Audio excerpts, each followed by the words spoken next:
Well, this morning we're entering environmental issues. That's what we're bringing to the fore this morning.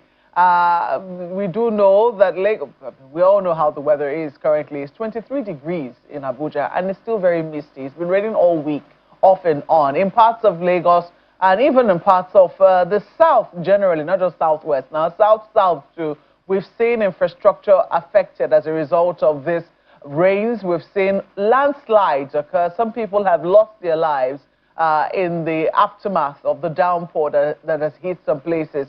Lagos has been reeling somewhat from some sort of flooding. Normally we'll see flash floods, but these floods cannot be categorized as flash floods. And that's what we're going to be talking about this morning, because we've also seen the visit of the governor of the state and his deputy to some parts of Lekki.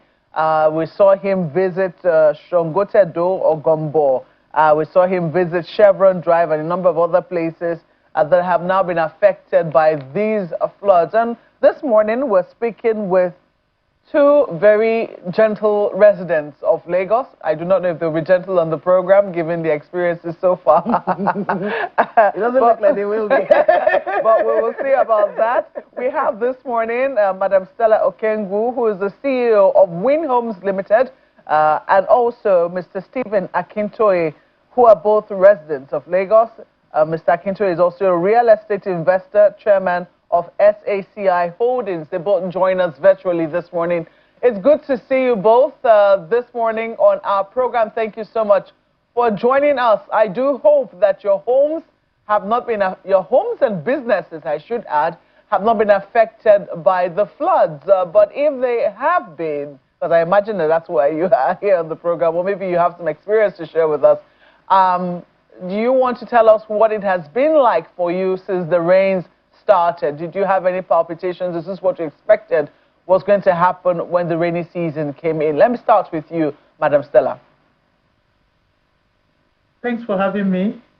First and foremost, I must commend the Lagos State Governor and the Commissioner for Environment, Mr. Tokumbo Wahab, for the tireless efforts they are making to mitigate the devastating flooding currently affecting Lagos State. Leadership is tested in moments of crisis. However, as a stakeholder and an investor who has personally suffered from the Lagos-Calabar Coastal Road project, I believe that we must have the courage to ask the difficult but necessary questions. Yes, Lagos has always experienced flooding. This is not a dispute. But many residents would agree that what we are witnessing today appears more widespread and severe than in previous years. I believe that it is both reasonable and necessary for experts to objectively examine whether the aspects of the road design, construction, drainage system, and any departure from the 2006 gazetted alignment that they diverted in some corridors may have contributed in any way to this current situation. All right, so that's going to be your first question. You want an investigation to know if there's been any diversion from the 2006 gazetted plan for the Lagos Coastal Highway. Let me come to Mr. Akintoye. No, there is a diversion. There is a diversion on the 2006. I remember when it occurred. I raised the concern not only about our investment that was affected, but also the possible environmental consequences of departing from the original gazetted route. At that time, many people dismissed the concern because they believed I was merely fighting for our estate. Today, I hope those concerns will be examined on their engineering and environmental merits rather than on emotion that we saw that they displayed when constructing the Lagos-Calabar Coastal Road. Okay, we'll come back to you, madam, because I do know that Mr. Dave Umahi, tried to explain that they wanted to go with the original route, but that there were cables, undersea cables, passing through that original route. As I said, we'll come back to you, and you can tell us if another assessment was done to know if how the environment was going to be impacted by that diversion. But let me come to you, Mr. Akintoye. You are a resident and you're also a real estate investor. And we've seen in recent times the Lagos state government clamp down hard on real estate investors. As a matter of fact, also blaming them, because we're seeing right here, canals have been blocked, places that were not approved for sand filling have been sand filled. First, were you one of those accused? And then secondly, have there been times, if you're not one of those accused, have there been times when you, as a real estate investor, have called perhaps the attention of your fellow developers to say, this manner in which you're going about this thing could have a dangerous consequence for the environment, given how some of your colleagues were going about developing? My name is Stephen Akintayo, and it's good to be here this morning. I will say that, to be honest, Nigeria is a place sometimes where you do everything right and you can still end up being wrong. When the blame is shifted on developers, I think it's not fair, because before you develop anything, you buy a land, you get a permit, and from the point of getting your permit, it will take at least 6 months or a year or two. Some projects even take longer before the property is completed.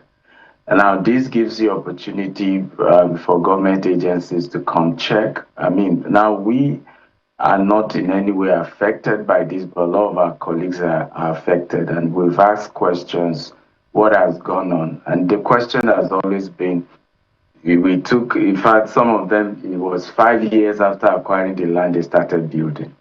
They got permits, the land have COO.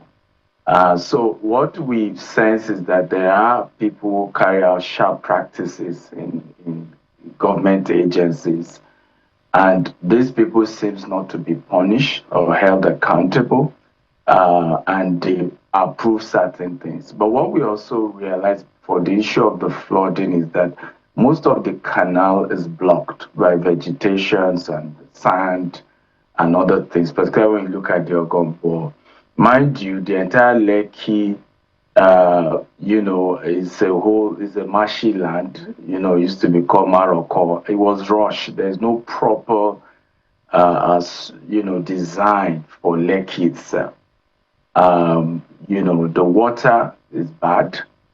Most times you are seeing that a lot of even the drainage, the waste disposal is not good. So it's even sieving into the drinking water people use. A lot of people are relying on borehole. So it's a poorly built environment. The drainage are blocked. The canal is blocked. And at this point, when you then introduce a coastal road that is now above almost all the properties in that area. Because remember, when building, you have to look at the road level and make sure that it's from the road level that you pick your foundation. Typically, most of these areas, people ignore that, right? Now, of course, those who even have, do that. Now, coastal road is, I think, over 4 to 6 feet above the usual road level. And so water is finding it difficult to channel out, and that's part of what you're probably seeing happen. So it's a mixture of errors everywhere, and we just have to find a solution. But it's impressive to see that the government is concerned. Seeing the governor, the deputy, the commissioner move around to look for a solution is important, but we need to be preventive. Reactional leadership is not always the best. Mr. Akintayo, I'm looking at those visuals, and you absolutely, Mr. Akintayo, I think we owe you an apology. We're so sorry for Getting your name. I know it is Mr. Stephen Akintayo, not Akintoye. So apologies for that, please. Well, Mr. Akintayo, looking at the visuals there, so this happens. I want to get you to be clear with us right now. Are you saying that because of this coastal highway construction, that the flooding this year is worse than the flooding previous years? Definitely, absolutely. Because again, you have a road that is higher than every of the houses that it is passing through. There's practically no house right now in that entire corridor that has peaked have a foundation level from that coastal road. The coastal road is so literally you did a road that turns on the right, on the left to a valley of some sort. So the engagements with this in mind, you're a real estate investor, you're a resident. Has there been what kind of conversations have you been having with the Minister of Works? Because he's defended this coastal highway with all his strength.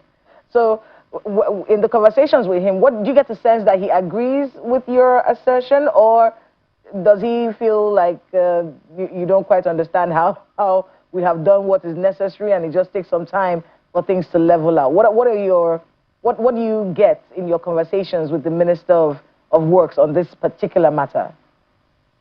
I personally haven't engaged the Minister of Works. We run an institution, so it's not really a one-man business. And I'm mostly not, because we have investment in Dubai, US, and things like that.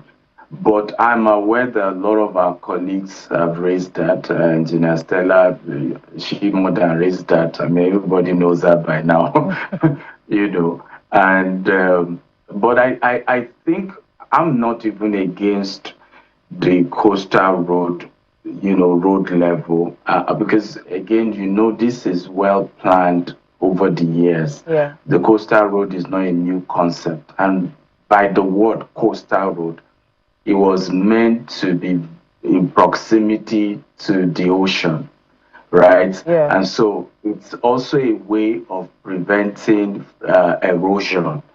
However, I think the challenge is once you move away from the gazetted line, which is more closer to the ocean, now you came into this almost, we can call it city center now. And so you move into the city center and created of some sort valleys. I mean, it's just naturally flows into valleys. All right, so I'll come back to you in a bit. But let's talk with Stella Okengu. Madam Stella, so talk to us about the engagements with the Ministry of Works. How has it been? What are the responses? And we both know why you're laughing, because you have been fighting for a while. And more grease to your elbows. I said everything now. All right, so let's talk about that. What are your feelers in your engagements with the Minister of Works, and what's the plan going forward based on the conversations you've had? Anyway, what I'm going to say is that the engagement was unsatisfactory because I raised the issue of environmental impact assessment, and when I raised it, he literally shut me down, which I don't even want to remember my experience with the minister. But when this coastal route came, when I was, talking about it, raising technical questions, because I'm an engineer by profession, a lot of people thought maybe because I'm concerned about our estates. But the issue is that the old gazetted alignment, which is the 2006 gazetted alignment, has passed all the environmental assessments, everything. So I will say that the coastal road was built on emotion, because he mentioned then that he wants to save about 1,700 to 2,000 houses, which, if I'm not mistaken, but recently, I think last week, when the flooding started, he came back and said that the 1,700 houses that he saved in order to divert to our estate with all the demolition, almost 2,000 houses that they demolished, that they have to go back to demolish it again. When I heard it, I was like, wow, okay. So does it mean that people that they saved before, that he came out on national television and said that he saved, will now experience demolition? That is one thing about engineering, you know. And let me say you are a medical doctor and you made a medical mistake. That's how engineering is. There is a 2006 gazetted alignment.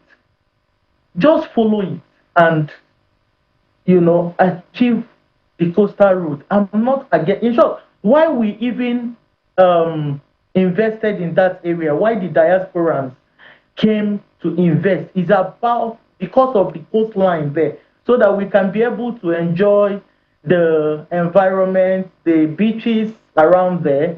You understand? But with destroying and demolishing our properties, I don't think our investors wants to come back again to Nigeria. Until now, I have been appealing for the compensation, but unfortunately, let me say that yes, part of the federal government are listening to us right now, but nothing has been done. So, we left our home country. I'm a United States citizen, returned home because I believe in Nigeria. We invested hundreds of millions of dollars, encouraged fellow diaspora in Nigeria to invest, and convinced foreign partners that Nigeria was ready for responsible investment. Many of those same people asked me a heartbreaking question. If an investor who followed the approved process can lose everything without compensation, what guarantee do they have? Sadly, I don't have that answer. I mean, it's a terrible thing, but it really left a bitter taste because we have, like what Dr. Kintayo said, we have all the necessary documents. We even have coastal road right of way clearance certificate. So the coastal road does not have any jurisdiction in our area. So, but unfortunately, what happened to us was devastating. A nation that attracts investment, is not only by constructing highways, but by demonstrating that laws are respected. Environmental impact assessment is robust. It is very heart-wrenching listening to your story, When I think about it, I supported the coastal route 100%. Yeah. I wanted it to come. When we heard it was coming, everybody was happy. Until it came, and then let me ask you very quickly: has the road finally got to your area? Has it reached your area where you had your property? Okay, Dr. Kinda, you can bear me witness. Immediately, I raised the technical question about the coastal road. The next thing they said that the minister gave an order that they should leave wherever they are and go to our estate and demolish and pass the road. The road just has passed our estate.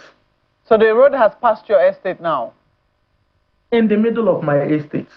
Has your estate experienced any flooding whatsoever? Of course. But if they had passed the original gazetted alignment, what they would have done is to put an embankment, a strong embankment, just the way they did it in Chenage 13, 12. There's an embankment there, but they brought it into the city.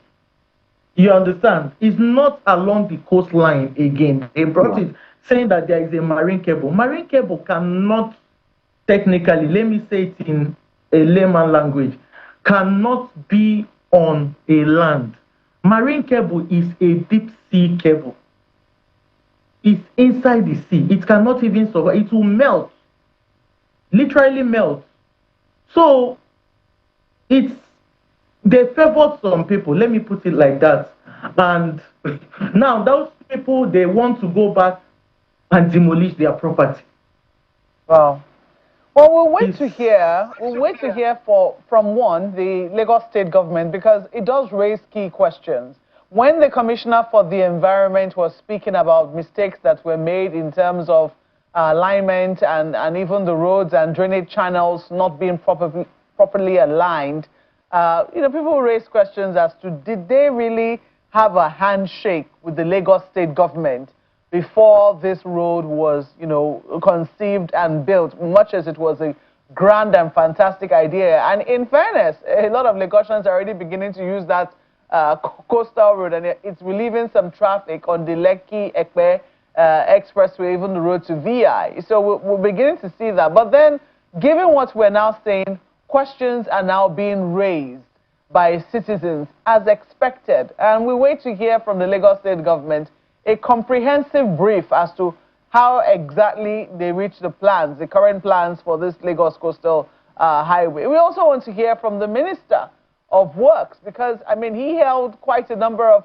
stakeholder briefings, even though a few of them were controversial in terms of how he was willing to take feedback from those whom he had invited to that stakeholder briefing, and what exactly is transpiring now in Lagos. But so far, so good.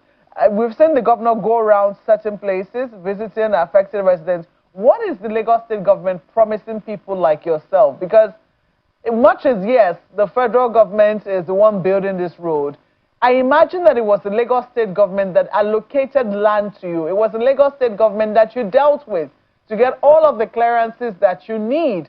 If at the end of the day, its guarantees held no water, held no weight, what exactly are they saying to you now?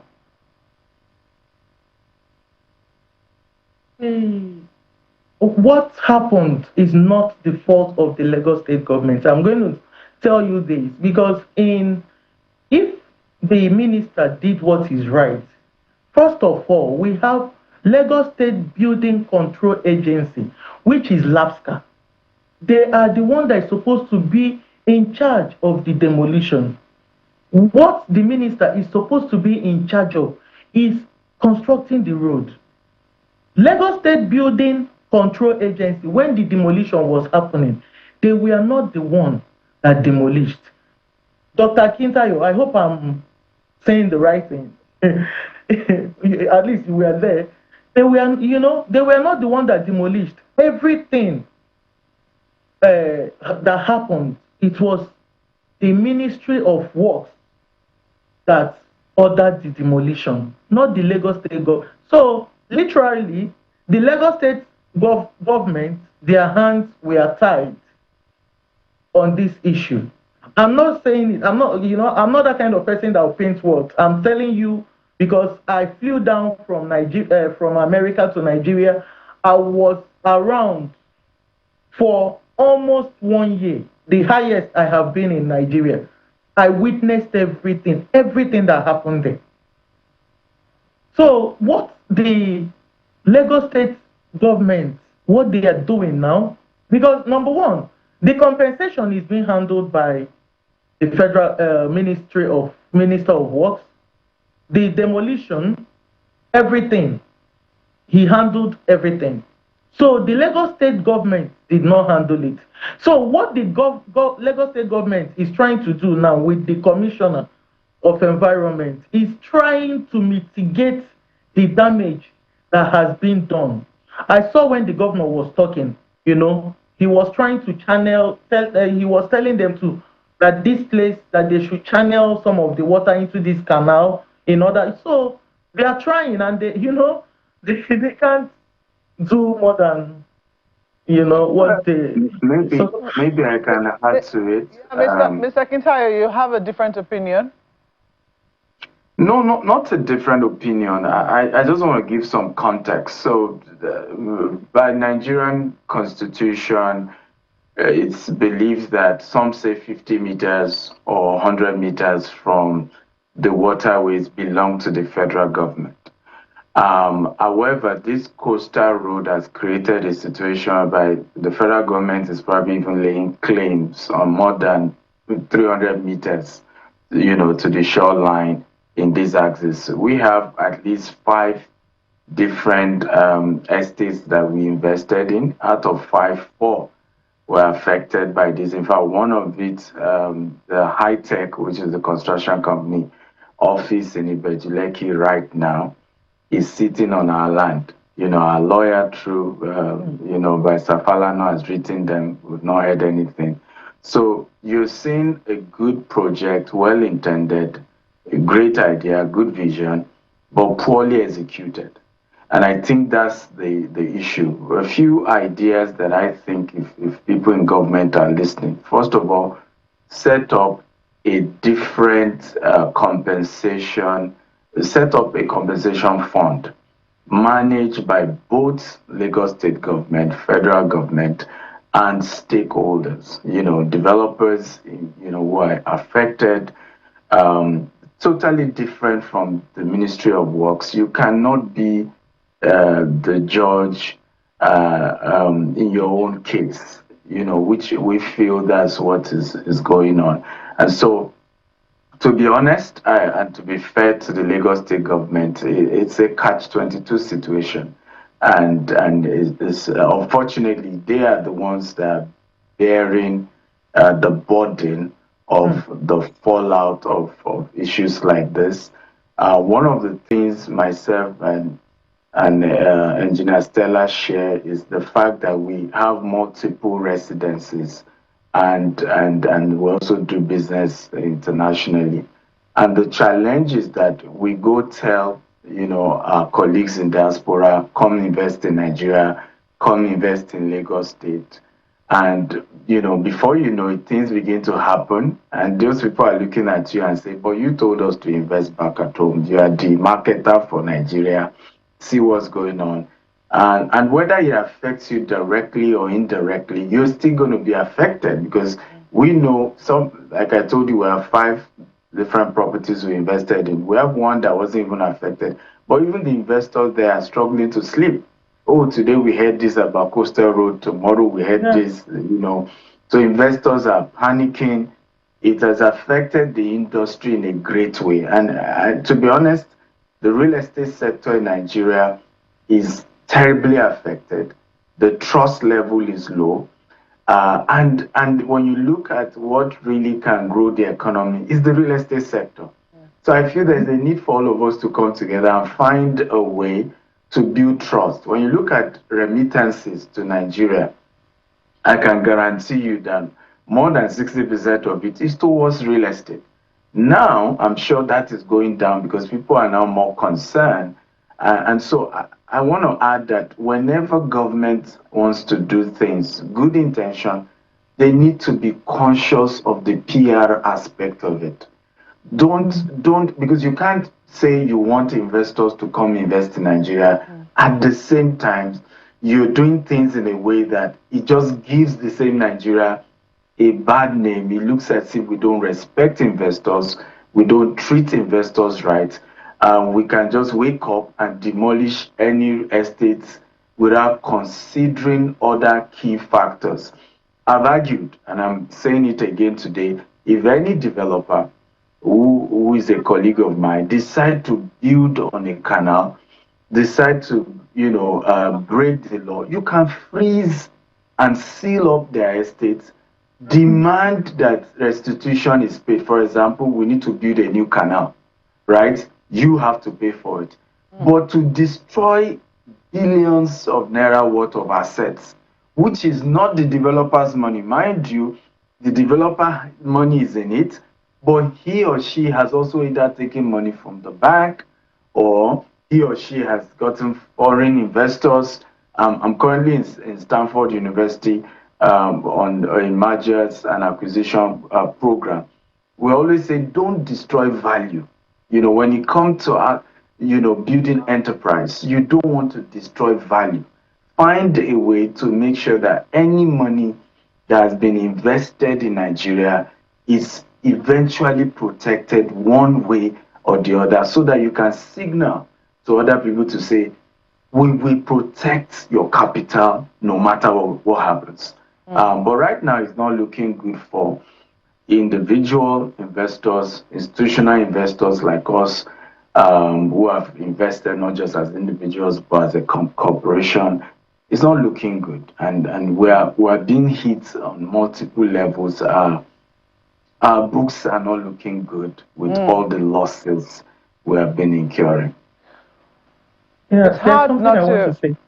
Sorry, madam. I wish we had a little more time, to discuss this, especially that proposition of do not destroy value, especially when you look at our current situation, even sometimes the situation that government sometimes finds itself with, will I say, willful destruction, or willful ignoring of, certain places, or even where kidnappers are involved, where illegal money is involved, and government believes that the only way to teach people a lesson is that, things that are acquired illegally, will not stand.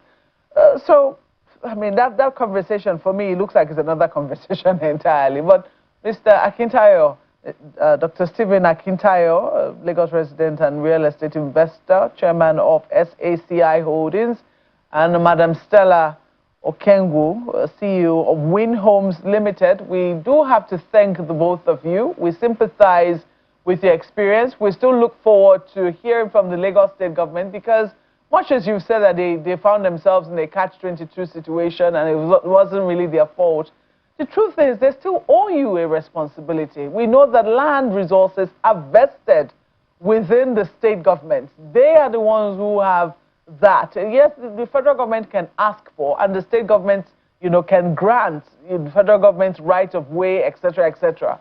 But they still, wherever it is that they have given some other people perhaps C of O, and cleared them, they still owe them some responsibility. So we'll wait to see if we hear from the Lagos state government, particularly on this particular account, while we also wait to hear from the Minister of Works on this issue as well. Thank you both for engaging with us this morning.